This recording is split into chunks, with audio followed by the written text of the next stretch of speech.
Hello. Today we have an MG ZS that come to us for a screen problem.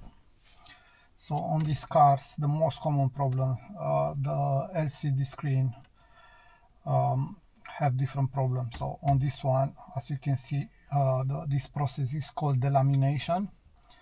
So a layer from the touchscreen is coming off.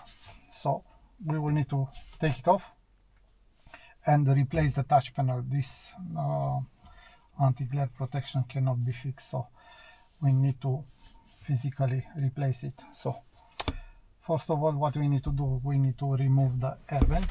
So we will use a pry tool, and you need to find a gap anywhere that will allow you to remove the air vent. So start from a corner, use always a plastic pry tool to take it off, and just go around the edges. You will hear some pop-up sounds, don't worry about it, it's fine. And this is how you disconnect this one. Then you need to disconnect the hazard light clip. So you have a cable which you need to disconnect from the hazard light.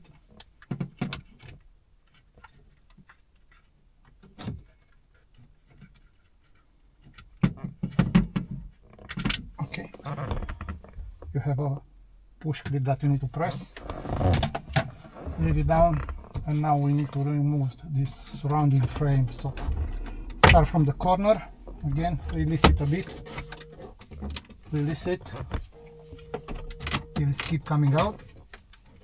Okay, just be careful, use always a plastic tool so you don't scratch any plastics. Okay,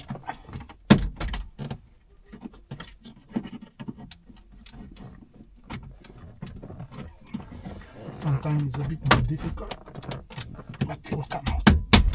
That's it. Okay, you can leave it hanging. It's a bit dangerous because you may stretch the cable, so it's better always to disconnect if you can. So again, press on the tape, release, and now you will have 4 screws. There are 4 Phillips screws. So Phillips, undo the screws.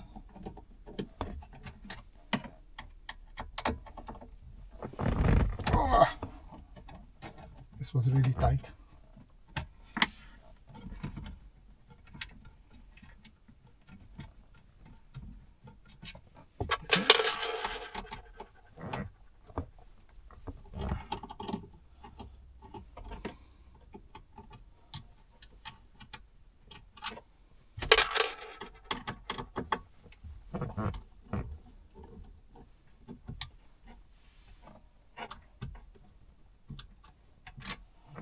Okay, now you need to slide out the unit. So just slide it out. You can lift it like this to release the power connector. You need to press a clip, then you need to slide this down. That's it. And this will disconnect the big block. This is for the power. The blue one is the GPS aerial connection. Then the USB connectors. Okay, and this is how you release the unit. So now we will go and fix this unit. We will make another video showing how to replace the screens. We keep these parts in stock in case you need parts for this car, for this head unit, or if you want to bring it to us to fix it for you, we'll be more than happy to do so. So thanks for watching. See you at the next video. Bye.